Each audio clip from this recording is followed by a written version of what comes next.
Estimados alunos, sejam todos muito bem-vindos nesse nosso primeiro momento que teremos aqui nessa forma de plataforma online, tá?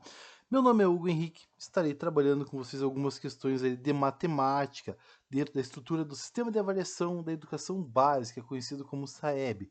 Vai ser dividido em alguns momentos, essas etapas. Essa será específico a etapa 1. Mas para a gente começar a saber o que estamos estudando, é bom entendermos ali o que é o SAEB. Para verificar o que é o SAEB, teremos ali que é o Sistema de Avaliação da Educação Básica, é uma avaliação em larga escala realizada periodicamente pelo governo federal do Brasil. Seu principal objetivo é fazer um diagnóstico da qualidade de ensino em todas as escolas públicas do país. Ele avalia os conhecimentos e habilidades dos estudantes em duas áreas principais, sendo elas língua portuguesa, com foco em leitura, e matemática, com foco em resolução de problemas e raciocínio lógico. Os resultados do SAEB são utilizados para orientar políticas públicas e para compor o IDEB, Índice de Desenvolvimento da Educação Básica, que é uma das principais ferramentas para medir a qualidade da educação do Brasil. Dentro desse conceito, temos ali uma breve adequação do que é um descritor, que é uma unidade de medida que detalha o que se espera que o aluno saiba e seja capaz de fazer com determinada área do conhecimento, seja língua portuguesa ou matemática, em cada etapa do ensino, no quinto ano e o nono ano do ensino fundamental, e a terceira série do ensino médio. Percebam que é sempre ao final de um ciclo que teremos ali, tá? O ciclo do ensino fundamental 1, que se encerra ali no quinto ano, o ciclo do ensino fundamental 2, que se encerra no nono ano, e o ciclo do ensino médio, que se encerra então na terceira série, ou terceiro ano. O que ele representa, conteúdo e habilidades, é a associação clara entre o conteúdo curricular específico e a habilidade cognitiva que o estudante deve demonstrar, por exemplo, resolver problema utilizando a escrita decimal de cédulas e moedas do sistema monetário brasileiro. O alicerce da prova, os descritores compõem a matriz de referência do SAEB, sendo o guia que orienta a elaboração de cada questão e a avaliação. Cada item da prova é feito para medir um domínio de um descritor específico. Esse em questão que veremos é o descritor 23, que seria tendo como habilidade específica identificar frações. Isso significa que as questões relacionadas a esse descritor avaliam se o estudante é capaz de reconhecer frações equivalentes, aonde 1/2 e 2/4 são equivalentes, comparar frações para saber qual é a maior ou menor, identificar que a fração representa parte de um todo. Dentro desse contexto, vamos mergulhar em algumas questões para nos aprimorarmos dentro dessa base de conhecimento para que a gente consiga estar otimizando a nossa base de análise. Temos então ali, ó, qual das frações é equivalente a 1/2? Para determinarmos essa sequência, vamos pegar aí e fazer uma ideia que é chamada na matemática de razão e proporção. Eu consigo fazer essa análise pegando todos os elementos que eu tenho dessa fração e multiplicar por 2, 3, 4 ou simplificar por 2, 3, 4, até que a gente consiga perceber uma fração básica que é equivalente. A fração em questão é 1/2. Vamos multiplicar por 2 em cima e embaixo da fração. Teremos ali 2/4.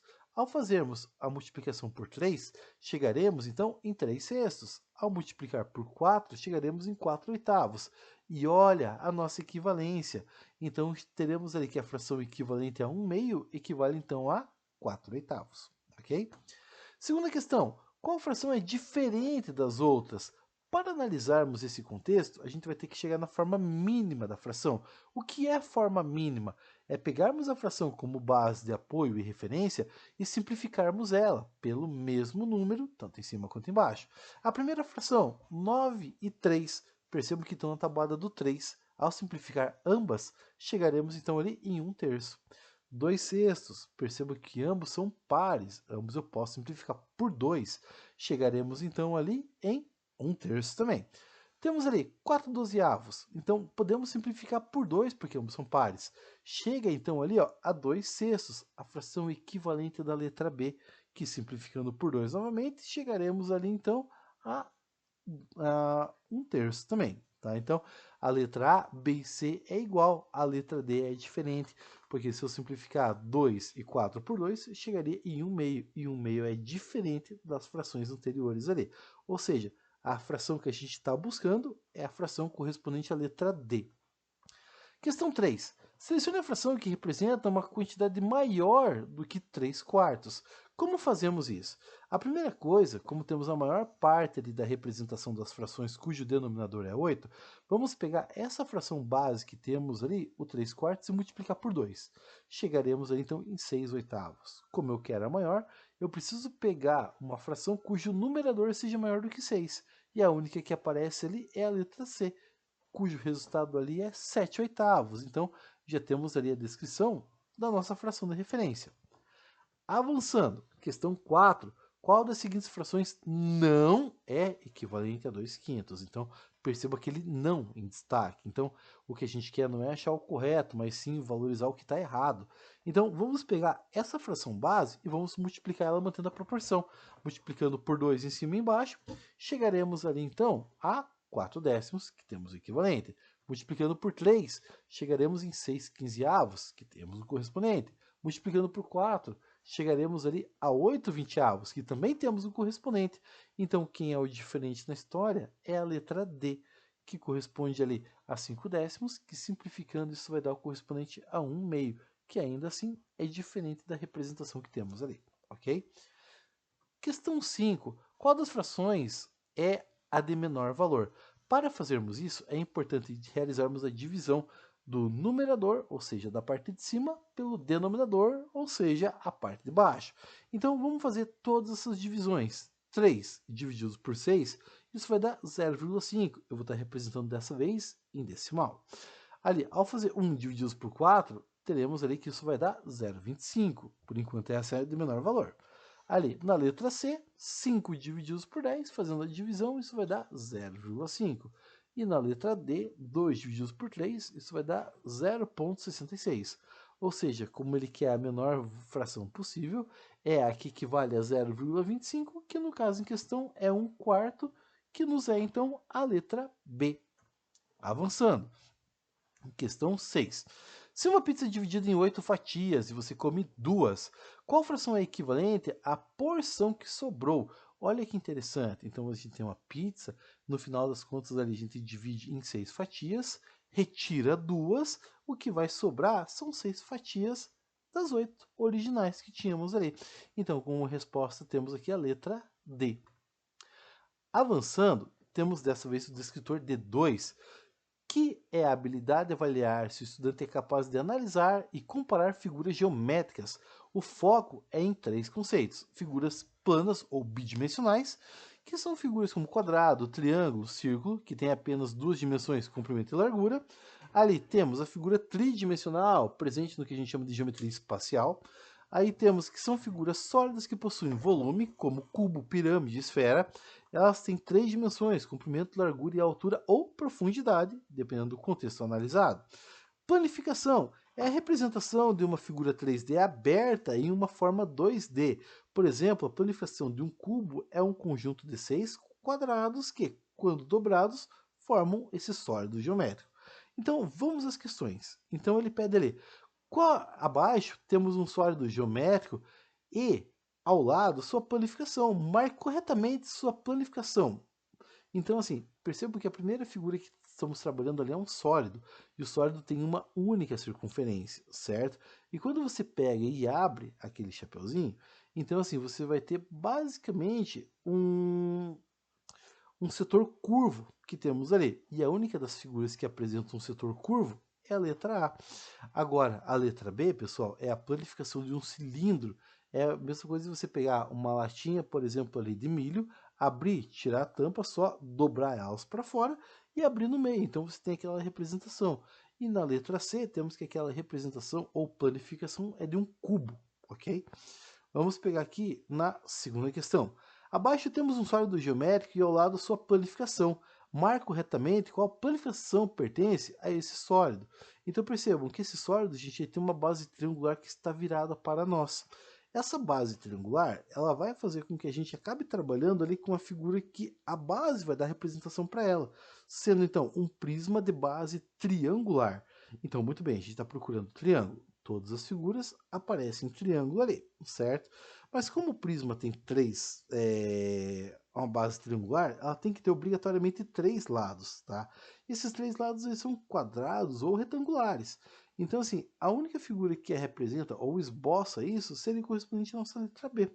A letra A seria a representação de uma pirâmide e a letra C seria a planificação do que a gente chama de tetraedro, ok? Vamos à questão 3. Abaixo temos um sólido geométrico e ao lado sua planificação. Marque corretamente qual planificação pertence a qual sólido. Então percebam, aqui estamos trabalhando com uma pirâmide que tem uma quantidade de 1, 2, 3, 4, 5 lados em sua base. Então, uma pirâmide de base pentagonal. Então, assim, ó, percebo que em todas as figuras aqui, ó, a gente tem uma representação de base, mas a única que expressa uma base pentagonal é a letra A como correspondência. Na letra B é uma base que temos ali, que ele acaba sendo octagonal, e aí na letra C é a mesma coisa também com base octagonal da mesma forma, certo? Então temos isso como base de representação. Então sempre bater o olho é importante, a atenção é fundamental. Abaixo temos um sólido geométrico e ao lado sua planificação. Marque corretamente qual planificação pertence a esse sólido. No caso em questão temos um cilindro, como já vimos ali na questão 1. Então temos que a nossa resposta aqui da planificação é a letra C, certo? Então assim, você abrir uma latinha, por exemplo, ali de refrigerante, você abrir uma latinha de milho verde, uma latinha de extrato de tomate, de ervilha, então você vai ter essa ideia de planificação expressa que nem aparece ali na letra C. Avançando, abaixo temos um sólido geométrico e ao lado sua planificação. Marque corretamente qual planificação pertence a qual sólido. Então temos ali, gente, percebam que é uma pirâmide de base quadrada. Então a única alternativa que corresponde a isso é a letra B. As demais é um tetraedro e um cubo. Questão 6. Abaixo temos um sólido geométrico e ao lado sua planificação. Marque corretamente qual planificação pertence a qual sólido. Então aqui, muita atenção. Primeira coisa, vamos contar a quantidade de arestas que tem aqui na parte de cima. Ó. 1, 2, 3, 4, 5, 6 arestas. Então estamos trabalhando com um prisma de base hexagonal. Então a gente vai ter que procurar nessas figuras, gente, um hexágono. Então, olha, aqui no meio temos um pentágono. Aqui na lateral esquerda, então a gente vai ter ali uma figura que tem uma base com 8 lados. Então, assim, é diferente do que a gente está pesquisando. E temos efetivamente aqui apenas a letra C, que nos dá suporte com 6 lados, certo? Então temos aqui a nossa questão. Questão 7, por sua vez, abaixo temos um sólido geométrico e ao lado sua planificação. Marque corretamente qual planificação pertence a esse sólido. Então percebam que dessa vez estou falando de um cubo, e a planificação do cubo é expressa pela letra A. Avançando, vamos para o descritor D28, que ele fala, valoriza ali problemas que estaremos analisando com porcentagem, exige interpretação do problema, a identificação das informações relevantes e a escolha de estratégia correta para chegar à resposta. Então vamos ali fazer algumas análises. A primeira delas, então teremos ali, uma loja oferece um desconto de 25% em uma bicicleta que custa R$ 800. Qual será o preço final da bicicleta após o desconto? Aqui eu quero que vocês prestem muita atenção, mas muita atenção. Na matemática, tudo corresponde a 100%. Tudo é 100%. O tudo é o preço dessa bicicleta que é R$ 800, então tudo é 100%. Ou seja, então esse R$ 800 ali é 100%. E nesse caso a gente vai utilizar o 25% para a gente analisar qual é o valor de desconto. E esse valor de desconto a gente vai retirar dos R$ 800 ao final, certo? Quando fazemos isso, então olha o que temos aqui como base de referência. Então de um lado temos ali a representação por coluna de dinheiro embaixo de dinheiro, e do outro lado temos ali a representação de porcentagem embaixo de porcentagem. A partir disso, o que temos ali como base de referência? Fazemos a multiplicação. Perceba que de um lado vai ficar o 100, do outro lado teremos ali que vai ficar o 800. Então, assim, podemos perceber que nessa situação a gente consegue fazer uma coisa que é chamada simplificação. E essa simplificação, isso se dá pelo fato do 800 finalizar com 2 zeros e o 100 finalizar com 2 zeros também. Então a gente consegue dar segmento a partir disso. E fazendo essa simplificação, então o 100 passa a ser 1 e o 800 passa a ser 8. E agora fica mais prático. Número pequeno na matemática dá menos dor de cabeça para a gente estar trabalhando. Então é mais fácil a gente estar diagnosticando esses componentes ali.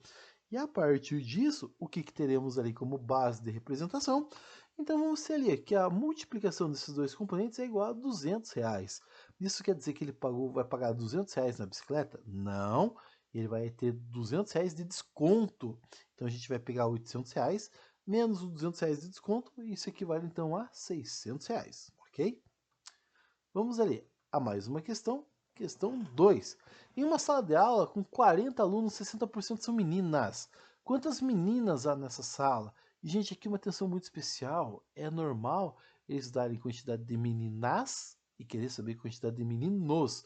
Então, atentos com esse tipo de questão, porque é meio que uma pegadinha. Então, fique sempre atento com esse tipo de configuração, porque esse tipo de informação base, ela pode ser um pouco problemática. Então, só fique atento em relação a isso, ok? Avançando, olha o que temos ali. Então, mais uma vez, aplica-se a regra de 3. Então, os 40 estudantes correspondem a 100%. 60% equivale a X alunas, no caso ali. Então, perceba, eu tenho as meninas embaixo de meninas, porcentagem embaixo de porcentagem, e eu faço a multiplicação cruzada.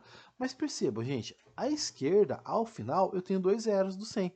À direita, eu tenho dois zeros, um do 40 e um do 60. Então eu posso simplificar, não há problema. Eu estou mantendo a proporção. Então, ao invés de 100x, vai ficar 1x. E do outro lado, ao invés de 40 vezes 60, vai ficar apenas 4 vezes 6. Que multiplicando, isso vai dar um total de 24. Então temos ali um valor bem acessível para a gente estar trabalhando ali, que corresponde então à nossa letra B. Vamos avançar para a questão 3. O salário do funcionário foi reajustado em 8%. Se antes o salário era de 2.500, qual é o novo salário? Então vamos calcular o reajuste desse funcionário. Então, por regra de 3, temos que R$ 2.500 é tudo que ele recebe, que equivale a 100%. 8% vai ser o reajuste em cima do 100%.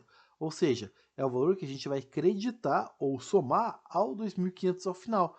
Então, fazendo a multiplicação cruzada, de um lado 100 vezes x sem x, do outro lado 2.500 vezes 8 vai dar 2.500 vezes 8. Eu posso simplificar. Então, os dois zeros do 100, eu posso simplificar com os dois zeros do 2.500. Ficando então, não 8 vezes 2.500, mas sim 8 vezes 25, que fazendo essa análise, isso aqui vai dar um total de R$ 200. Então, o que acontece? O aumento dessa pessoa foi de R$ 200. Então, ela recebia 2.500 com mais 200, passa a ser R$ 2.700, ok? Avançando mais um pouquinho, olha o que temos aqui, ó. Ele aborda na questão 4, temos um produto que custa R$ 50. Ele foi vendido por R$ 45. Qual foi o percentual de desconto? Então, o que fazemos nesse tipo de questão? A gente vai analisar quantos reais foi a diferença. De 50 para 45, deu R$ 5 a diferença. Então, R$ 5 foi o desconto. Se eu usar os R$ 5, eu vou achar automaticamente o desconto nessa questão. Então, o que eu faço? Eu vou fazer a multiplicação cruzada. De um lado, 50 vezes x, vai dar 50x. Do outro lado, 100 vezes 5 vai dar um total de 500. O 50 que está multiplicando passa para o outro lado dividindo, realizando de maneira enfática. Temos ali então que a nossa porcentagem equivale a 10%, a nossa letra B como representação, certo? Na questão 5, após um aumento de 20%, o preço de um livro passou a ser R$ 72.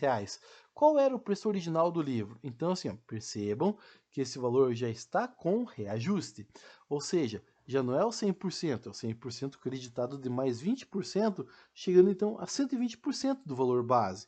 Então, é isso que a gente tem que analisar nessa regra de 3. Então, teve um reajuste. Esse reajuste que teve é somado com o valor total que já era 100%, gerando essa representatividade. E aí, com isso, o que acontece? Eu vou ter que calcular quanto é o 100%. Isso equivale a x. De um lado, vai ficar 120 vezes x. Do outro lado, vai ficar 72 vezes 100, que fazendo a multiplicação vai dar 7.200. Então, aquele 120 que está multiplicando passa para o outro lado dividindo. Teremos então ali que o valor desse x ali então é de R$ 60, que a gente tem como base de referência. Ou seja, a nossa resposta, letra B. Avançando, uma pesquisa mostrou que 15% de 2.000 habitantes de uma cidade preferem futebol. Quantos habitantes preferem futebol? Então teremos ali, gente, 2.000 corresponde a 100%, a tudo, e 5% da população equivale a X pessoas, eu não sei ainda. Então o que eu faço? Eu vou realizar a multiplicação cruzada. De um lado, 100 vezes x, 100x. Do outro lado, 15 vezes 2.000, que a gente deixa ali do ladinho. A gente pode simplificar com dois zeros. Então, de um lado passa a ser 100 divididos por 100, que vai dar 1x. E do outro lado eu simplifico por 100 também. 2.000 simplificado por 100 vai dar 20, que é o que temos ali como base de apoio. E o que vai ficar? Vou fazer a multiplicação de 15 vezes 20, devido à caracterização que temos da questão. Eu vou fazer 15 vezes 20, isso aqui vai dar um total de 300. Então, isso quer dizer, gente, que nesse caso, a quantidade de habitantes que preferem futebol equivale a 300 pessoas que temos ali. Nossa letra C, ok? Avançando mais um pouquinho, a gente vai voltar mais um pouco em cima desse descritor, porque muitas pessoas ali se batem demais em cima disso. Então vamos pegar ali, ó, na questão 1. Um lojista oferece 20% de desconto em sua camisa, que custa R$80. Qual é o preço da camisa após o desconto? Então vamos analisar o nosso desconto. Lembrando que tudo é 100% e a margem de desconto vai representar o quanto eu devo retirar daquele valor no final. Então 80 equivale a 100%, 20% equivale a X. Avançando, multiplicando cruzado, vai ficar de um lado 100 vezes x sem x, do outro lado 80 vezes 20, simplesmente eu deixo indicado.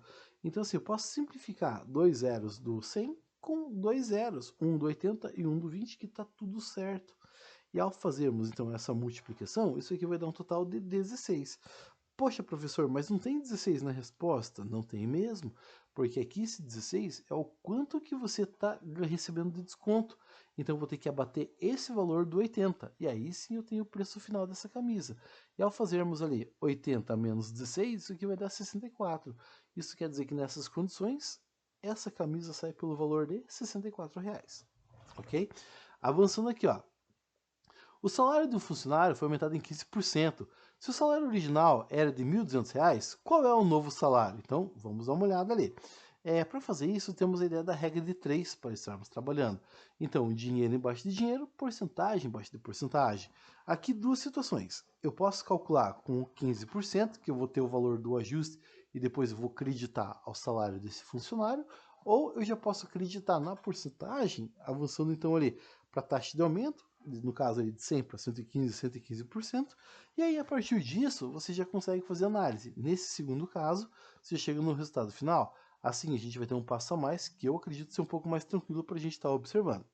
Fazendo isso, então eu vou fazendo a multiplicação cruzada, 100 vezes x sem x, do outro lado 15 vezes 1.200, fica indicado ali. Eu posso fazer a simplificação, dois zeros finais do 100 com dois zeros finais do 1.200, então assim, o 100 passa a ser 1, que multiplica x, 1x, e do outro lado, o 1.200 é simplificado por dois zeros e passa a ser 12. Então o que eu vou fazer? 12 vezes 15, isso é igual então ali a 180. Isso quer dizer que esse valor que ele recebe de salário vai ser aumentado em R$180, passando ali de 1.200 para 1.380. Então é isso que a gente tem como base de apoio, ok? Questão 3. Em uma cidade com 5.000 habitantes, 60% são mulheres. Quantas mulheres vivem na cidade? Então, temos ali que o todo é a quantidade da população, 5.000 pessoas. 60% é o número de mulheres que eu não sei, x. Então, vou fazer a multiplicação cruzada. De um lado, 100 vezes x sem x. Do outro lado, 5.000 vezes 60, que eu deixo apenas indicado. Eu posso realizar as devidas simplificações, dois zeros do 100 com dois zeros do 5.000, ficando então ali, ao invés de 100x, 1x. E do outro lado, ao invés de 60 vezes 50.000, passa a ser 60 vezes 50, que multiplicando vai dar um total de 3.000. Isso quer dizer o quê? Que a gente vai ter nessa cidade, então, um total de 3.000 mulheres. No caso ali, letra A. Bom, avançando, olha o que temos aqui, ó. Na questão 4, uma pesquisa mostrou que 85% das pessoas preferem café a chá. Se 170 pessoas preferem café, qual o número total de pessoas que participaram da pesquisa? Então, vamos ter ali, gente, a nossa relação é 85% com os 170. O 100% que eu preciso, eu não sei, gente, é x. Então, o que eu faço? Eu vou me articular aqui e fazer a multiplicação cruzada. De um lado, 85 vezes x, 85x. Do outro lado, então a gente vai fazer 170 vezes 100, que vai dar ali um total de 1.700. Aliás, desculpa, ali um total de 17.000. Agora, temos ali aquele 85 que está multiplicando o passo para o outro lado, dividindo. Fica então 17.000 divididos por 85, chegaremos ali em um total de 200. Isso indica o número de pessoas ali que residem nessa região. Então, um total de 200 pessoas. Como resposta, letra B. Questão 5. Um produto que custava R$ 150, teve um aumento e agora custa 180. Qual foi o percentual de aumento? Então, o que eu quero que vocês percebam, saiu de 150, avançou para 180, aumentou em R$ 30. Atenção com esse 30, tá? Porque a gente vai precisar dele para indicar o percentual. Então, o que acontece? Vou fazer a multiplicação cruzada. De um lado, 150 vezes x, 150x. Do outro lado, 100 vezes 30, vai dar um total ali de 3.000. Então, temos ali, gente, aquele 150 que está multiplicando passa para o outro lado dividindo. E ao fazermos ali 3.000 divididos por 150, isso aqui vai dar um total de 20, indicando que o percentual de aumento foi de 20%. E aqui, ó, questão 6. Uma jarra de suco de 2 litros tem 30% de polpa de fruta. Quantos mililitros de polpa de fruta há na jarra? Então aqui tem algumas situações ali que é importante a gente verificar. 1 litro, ele equivale então a 1.000 ml. 2 litros equivale a 2.000 ml que temos ali. Só que assim, gente, a gente não fala ali mililitro, é comum a gente falar ml, mas eu quero que vocês saibam que é a mesma coisa. Então eu vou ter que de um jeito, ali, 2.000 equivale a 100%, então ali eu tenho que x equivale a 30%, que é a quantidade de polpa. Fazendo a multiplicação cruzada, vai ficar 100 vezes x, que vai dar 100x. Do outro lado, 30 vezes 2.000, ali a gente pode simplificar os dois zeros do 100 com dois zeros do 2.000. Então ali passa a ser, então, simplesmente 30 vezes 20, que fazendo essa multiplicação, isso aqui vai dar um total correspondente, então, ali a 600 ml, certo? Temos aí como resposta, então, a letra C. Bom, nesse nosso primeiro momento, a gente conseguiu dar um panorama geral, explorando bastante coisas aqui